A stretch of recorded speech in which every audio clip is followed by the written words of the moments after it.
mbote na bino abonné surtout na de le vainqueur TV to ba na bino chaîne kaka moko pour s'abonner massivement pour jamais dessus awande bisika pour ko actualité surtout vous allez ko luka que soit politique sport musique soit qui ne buzz pour ko kaka na kata na de le vainqueur TV abonnez-vous massivement parce que la kata chaîne yo makambo ndenge zali makambo zali déjà je dis un grand merci na boti katendi yo kuna na sima kamera biki na bima lokola miliki merci déjà Stéphane Chimangazo assisté à la réalisation merci à Nadia Congo la patronne na kata na de vainqueur TV je te dis un grand merci pour na misala bozo sala biso na katia na de vainqueur TV et lelo to beto ma soleil belo telle actualité et to balayer vraiment itali musicien chrétien et le musicien chrétien bazo comme lelo que non poyer ba na fois que no si moment titi moko boye et le pourquoi musicien chrétien bazo zanga même ba producteur nyo so to beta ngona ndeko to emilo na plateau Charles le mama to beta ni masolo mo itali mamu ya actualité musicale et sans plus tarder na osenga déjà na caméra ba ko fongola nga pour que na ya m'inviter na nga ya mko lelo zia na ozo déjà mbote. Bonjour papa. Comment vous allez? Ouais, je vais très bien. Et tous les naissances ko yamona kati ya chaîne la biso ya Net de Vainqueur TV zali mbala liboso ya ko yamona kati ya chaîne oyo et sentez-vous déjà à l'aise. Et le lundi dimanche et tout le monde balaye moi ba question tali vraiment actualité musicale et avant tout banda on a une question ma curiosité est-ce que le lieu vraiment aux monde sur musique chrétienne ndenge zaka na tango kala na ndenge le comme na tango lelo est-ce que évolution zali ou soit tant que les l'équipe tant lelo ou comment parce que évolution mative vraiment ou soit évolution za okita par rapport les messages chrétiens zalaki ndenga kala ou ndenga lelo. Donc musique chrétienne ya kala na o ya lelo moi différence ezali pourtant non so makambo sika ba innovation zoya makambo ezo changer toujours ezana ba plan alors toko lobela na plan artistique un plan artistique ce total ba musique chrétienne o ya kala au moni musique chrétienne ezaki neti mwelo mo boye pour na ba pauvre donc mutumo bo so azaneti oza musicien chrétien ezandire oza mobola moko boye mutumo bazane ne lokote akumisa neka nzambe mais ce tokepe na musique o lelo omona ke mutu tanga zo sala nzambe azo pambola ye pe mapambola ne zo monana mona pe mutu osala nzambe na mo karna bien ya bien ya sika kitoko manda kuna kitoko azana mo biloko na azana mambongo na azo mener vie mo bien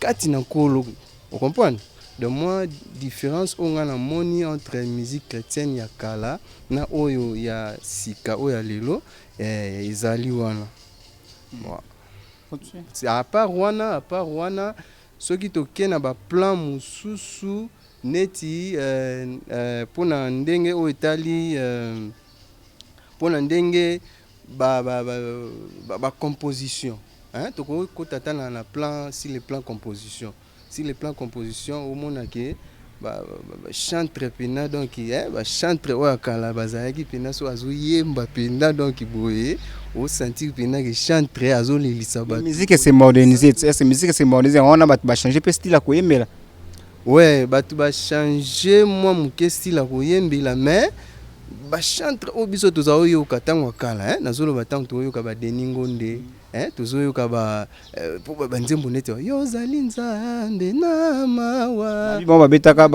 babetaka nzembo babetaka ba nzembo sans ba rêver ki bozwa ka mon voilà bango bazali ko yembela nzambe kaka po ba kumisaka ye mais bazali bateke ndenge musala na ko yembela nzambe ko apporter les bango pe quelque chose ya bien ya stabilité ko restaurer bango na position mo boya normal na vie mais na kala pe ba producteur bazalaka bongo lelo yo na kala babanda ko yemba bazalaka ba pauvre lelo c'est ni ki ba musicien chrétien ba komi ko yemba paf ba ko mape mo ba riche est-ce que bazo simaka quelque part te ou soit c'est kaka ateki CD ateki disque ne c'est les qui azo pe mbongo to ndengeni. Bon pour nanga na vie nanga nga naza chrétien na ko loba mambo ba kisi ba nini wana te donc bible ezali pe ezoloba bible lobi na biso vous me servirez et je bénirai votre pain et votre eau. Cela veut dire quoi? Cela veut dire que ozo sa ela nzambe akopambola yo akopambola nyoso oya yo do lipambola nzambe ekolanda yo matériellement, physiquement, spirituellement, intellectuellement donc na domaine nyonso vie na yo ekozala béni Alors, quand quelqu'un est en train de servir Dieu, il ne faut pas vraiment croire que non, il y a qui si moko boye, a kenda ke pa nganga moko boye, c'est pas magicien moko boye nde ya pesa raye ba biloko, to mona raye na ngwa tambola na ngwana, o magicien na mutabimisela raye ba sapato ala taka, hein? Donc c'est pas vraiment hein, c'est pas vraiment évident. Donc Dieu est là, Dieu bénit, Dieu est dans sa parole. Quand quelqu'un est dans sa parole, Dieu est en train de faire toujours des bonnes choses. Nous avons besoin de faire des loba nae, ozo to sakaka oya zo loba et puis ye azo pesa yo pe oyo ye abongisa ki pona yo. Donc quand quelqu'un azo yembela nzambe, azo kumisa nzambe kat na loyembo, tout s'attendre que ce qui a pambwami eza po akenda ke pa mando na moko boye mère mo basukola ki to tata moko boye atangela ki sope nini sope courant sope nini te eza question moi qui ajouté linga na minute na tuna est-ce que ngape na bon tout ça la boye mise que moi yembi achina TV musicien wa yebani wana yeba yemela nzambe te pa china TV mais le ne ça la différence que non batu balanda musique ya batu bazo bimasika te bo pe ba yemela nzambe mais ba penser kaka na ba o déjà ba yebana est-ce que pour exemple bango ba composer ka nzembo mabe ou soit bango ne bazangi lititi e matisa bango to ndenge nini? Non eza on eza isko likambo ancienneté pe za rapper kontara pe na musique pas ancienneté kontara na kati ya musique pe ancienneté pe kontara mais mino so yemela nzambe biso tu to yembela nzambe ancienneté kontara mais et différence eyaka à partir ya onction pour mutu na mutu mais bon surtout to boyemela pe à côté studio so yemela nzambe mais c'est ka zo onction et pas ya Saint-Esprit yango à côté studio yemeli so option na o ya kozwa na wana juste c'est différent on est option comment pas différent. Non onction ezara rare moko hein molimo mosantu azanika moko molimo mosantu tango akiteli mutu azosala sikoyo na kati ya mutu par rapport ya ndenge oyo akuteli ndenge ya mutu ba comportement ba gisement ba makambo ya kuti kati na mutu po mutu mususu azala na ye naturellement boye azala ne brutal te abundaka te azala choté hein nde toloba azala choté hein mais molimo mosantu tango akoteli ye ako utiliser ye par rapport ya ndenge akuteli ye mais mutu mususu ta mususu azalaki ne chaud ya ndenge na ye ya comportement na ye et puis tant au Saint-Esprit ye kati na ye omoni pasteur akomi kokoisa batu na kati église hein pasteur akomi kobamba batu ba veste pasteur eza ngo mabete eza mambo nzambe mais eza ngo mambo nzambe eza ngo mabete mais ezo différencier comportement oyo Saint-Esprit akuti kati na yo ya muto azara un peu brutal na muto azara calme hein pour neti biso na c'est pas la biso na la borne par exemple je peux te donner un exemple chez biso na la borne ba bambara batu ba veste te mais Saint-Esprit a salaka comment bamba batu na ba veste oui il y a des pasteurs ou ba bambara batu pe ba veste si on donne veste eza nango mabete eza onction po sur la casa veste Eli atikelaki Élysée veste. On comprend? Veste wana ya ngwana pe ko bamba ngo pe mutu pe abiki. C'est Eli etikala chez ba pasteur mususu. Non, na ba kola ngo mafuta. Neza molimo mosantu ndi nazoloba. Casa veste. Akoti na kati ya ilamba. Donc na kati ya Bible ezoloba na biso nini? Batu bakendaki bamemaki babitendi ya bilamba, bamemaki ba mouchoir, ba imposaki yango likolo ya basali ya nzambe pe tangu bakendaki kotia babitendi na bilamba na likolo ya bato bazaki kobela batu babikaki. Cela veut dire quoi? Cela veut dire que eloko nzambe onction ezaki kati na basali na ye et koti na babitendi ya bilambana et puis et se transmettre pas ba maladie babiki bato bazaki na ba pasi ba boité ba zui solution na ba problème o bazaki nango. Donc ozo comprendre.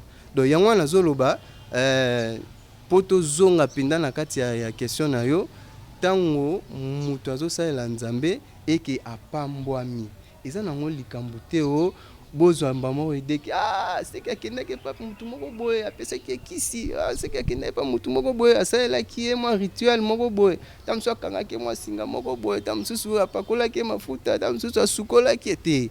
La parole de Dieu est là. quand quelqu'un est en train de suivre la voie de Dieu, vous respectez la voie de Dieu, vous marchez dans la sanctification. Nzambe aza na kati ya sanctification. Okukuta na kati ya sanctification mambo nyonso ezali. Mbongo eza na kati ya sanctification. Mituka, bandaku, mabala, bana, nyonso. Oyo nyonso eza nango ba voyage, tout, ba mapango, ba villa, na ba immeuble, tout eza na kati ya sanctification. Quand quelqu'un est en train de marcher dans la sanctification, il craint Dieu, cette personne-là, Dieu les bénit. Donc eza nango likambo simba kisite ndenge bande komsu ba lo ba mission lelo ba koma il faut simba kisi po bonga il faut simba kisi po disque nete kama non eza mambo nzambe bato bana besoin ya ba message wana ezo bima na kati ya CD wana ba message anande ezo fortifier kondima na bango po Bible lobi kondima euti kati na liloba ya nzambe. Donc bamaloba nzambe ezo bima na kati ya banzembo wana nde ezo fortifier bango ezo kolisa kondima na bango. Alors qui n'a pas de place na kati ya bamakambo wana eza vraiment la sensité. Donc pour nous eza vraiment la sensité. Ouais, mon ami privé Machagiro Yvan et tozokoba kaka et déjà nazo pesa déjà un grand merci na Shadrack Katuko. Pasa nanga balobi kala mingi te to beta ba mikolo ya makambo ebele et toujours évoluer et question mo susuye lelo ba musicien chrétien ba ngaba commencer ba pasteur na ebite so ikopa ki pasteur comme lelo faut bandi ko yemela nzambe après comme pasteur ou soit pasteur faut comme musicien surtout na bazo luka kaka mbongo ou soit que ça vraiment bazo benga ka bango vraiment na volonté ya nzambe que non bane ko yemela nzambe lelo comme pasteur ou soit qui pasteur lelo comme ko yemela nzambe ou soit zaka que non vice versa ne koti na kati ya mokila ngo ya ba musique chrétien. Ouais, tozo mona ngo mingi to moni na ba exemple to ko pesa pe ba exemple to moni neti ba évangéliste Denis Ngonde azali chantre monene lelo kuma évangéliste to moni ba Thomas Lokofe azaki chantre monene na kati ya mboko oyo to yebi biso to zaiba mike to ke ba concert ba Thomas Lokofe wana tozo bina tozo kumisa nzambe lelo pe kuma évangéliste azoteya. Vraiment ça nous fait du bien quand nous voyons des innovations comme ça. D'autant que tout le monde a mais forcément, il faut mutu abandonner nous koyembela nzambe. Ceux qui a ebandi koyembela nzambe na sima na ngonde ayeko comme évangéliste.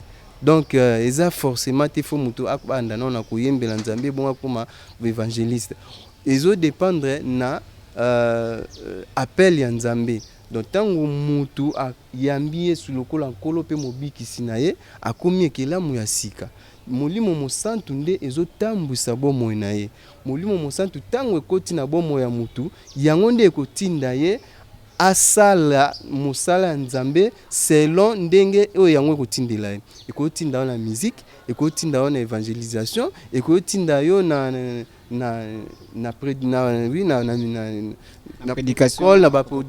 prédication. Donc ekotinda yo na ba département kili. Donc nyonso wana eza nango kaka sacerdoce tozo kumisa nzambe tozo salela nzambe. Donc soki mutu ayambi Yesu sika ezate forcément peut-être il faut abandonner na musique pour comme évangéliste. Pour trouver peu batu musupe bakoma ba évangéliste abandonner pe na musique te. Ba musuba zana pina ba pasteur musuba te ayebi ata don ndenge zala raté. Donc ceux qui pasteur a telemi boy. Moya tina tanzembo ezate. Donc abandi ne ka côté ya na côté ya ti ya kosilisa asambeli pona batu bazuba miracle na bango azongi na ye. Donc eza nango te il faut ozala kaka moyembi nde okoma motei. Donc côté ya eza likabo ya nzambe koyemba pe ezali likabo ya nzambe. Donc nyonso yo dépendre ya molimo mosantu ndenge azokota kati na yo pe azosala kati na yo. Okay. Voilà vraiment tokomi kokoma vraiment na suka ya émission la biso ya moko lelo et bodi kateni. Vraiment juste un conseil pas ya ba ndeko na biso musique chrétien bazolanda biso ni ne kopesa bana ko la conseil bato bazolinga keno ba comment mélanger entre nzambe na kisi parce que atien nzambe pour kazoye melaye et atie kisi pour que non amata na succès. Juste un conseil pour 2 minutes pour que nous puissions clôturer l'émission na biso. Conseil pas bande ko na ba mission chrétien pour ngapena moyembi toyeba kosala la part des choses. Donc tant que tozosalela Nzambe tozala toujours dans la voie, toujours dans le kati ya nzela tosalela Nzambe ndenge Nzambe azo senga biso tosalela ye. Eza te ozosalela mutu musala mais ozosala makambo mutu wana azosenga te eza bongo te tomona yango te pa patron mokilo neti patron ayebiso ta mosusu komelanga lettre wana yokule okoma lettre oketa mosusu ko effacer so pe nini yango wana na mire so pe nini eza sensité. Donc tango Nzambe abengi biso po tosalela ye. Dieu nous a sauvés pour que nous les servions. Alors tant que tosalela ye, il faut tosalela ye na mpiko na makasi na lolenge esengeli. Donc ba mipepe wana yaka nango ba mipepe yaka namoni jomo baza mpanzi wana joana za pena donc soko okepa somo donc kaka lelo donc ta okeka boy apesuka moi singa moko bo tita msusu na loboko kangi tango ozobima kaka boy mbala moko obongi mbala moko mutuka ba mbongo ba makambo efungwa mimba moko non wana eza mambo Nzambe te. Mambo Nzambe ezali dans la parole de Dieu. Ce qu'on a besoin de bénédiction tango sa musala na ya musique il faut pesa ka ba dîme ba offrande basala Nzambe baliaka mbongo wana po Bible lobi mutu o bazotangisa ye liloba il faut asala une part ya bozwi na ye apesa yango pa ya basali pa bato bazotangisa liloba.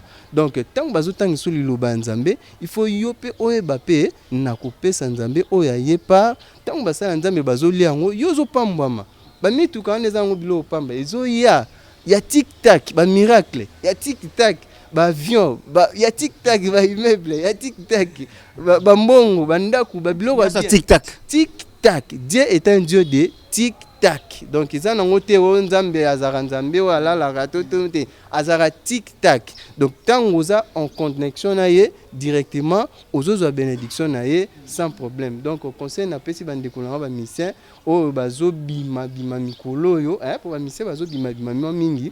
Alors mission chrétien en tout cas toye bana ko zala dans la sanctification dans la bonne voie toto saliloba Nzambe akopambola biso. OK, et voilà vraiment to comme vraiment na sous émission na biso ela ko kabona na boté na rotikele temps la biso mo akapela moko boté o kapé voir na parce que yemba kapé to rotika boté ça ka kine tanke to ka voir na et déjà j'en profite de dire un grand merci na body katendi wazaki na biso na sima ya caméra Stéphane Chimanga, merci pour la réalisation. Merci à toi Nadine Kongolo pour na makambo bozo sala biso ba ka biso te ma biso grâce à Nadia le vainqueur TV. Vraiment des gros bisous.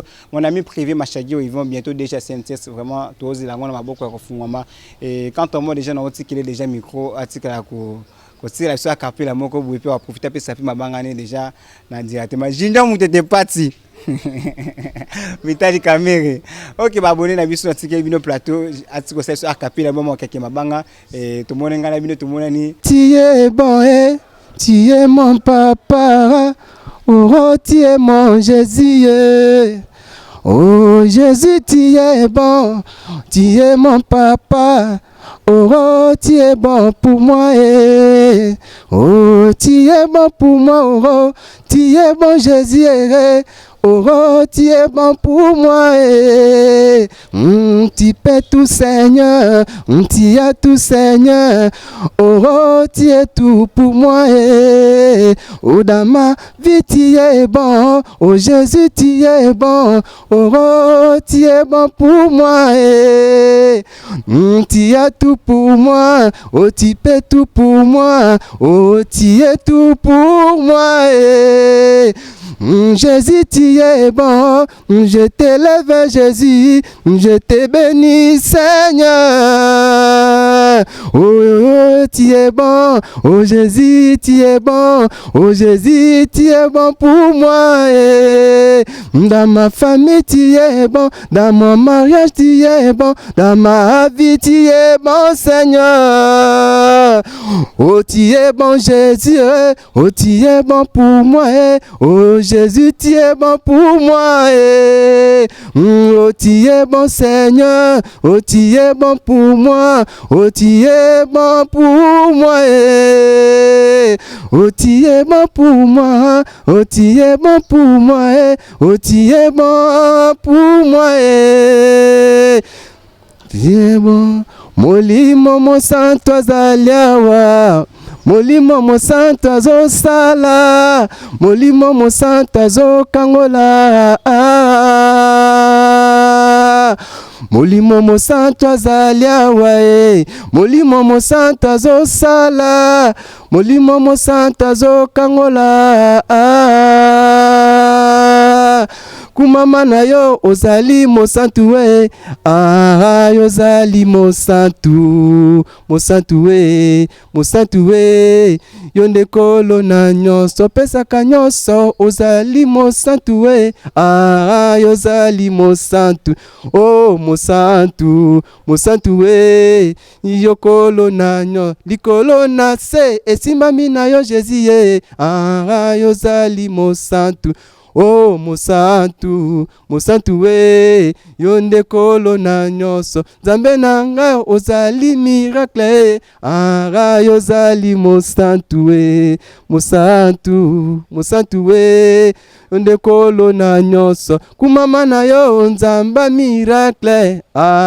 Ozali mo santu. Oh mo santu we. Yo Nzambe na bomoi. Na profité de l'occasion pour na pesa mwa mbote na Nadine Kongolo Kabasele. Na pesi mbote na batu nyonso bayebinga o bazolandanga na minute oyo. En tout cas ba mbote na musika na pembeni na pesi no ba mbote ya trop. Présentateur ya émission oyo Stéphane, directive Sport TV. Batu nyonso oyo Junior la bosani Junior te Junior pe na pesi mbote. Donc mbote ya trop Junior, mbote ya trop na batu nyonso oyo bayebinga, comme artiste. Donc mbote ya trop na bino pe na bosani te Nadine Kongolo. Merci mingi, Nzambe apambola biso.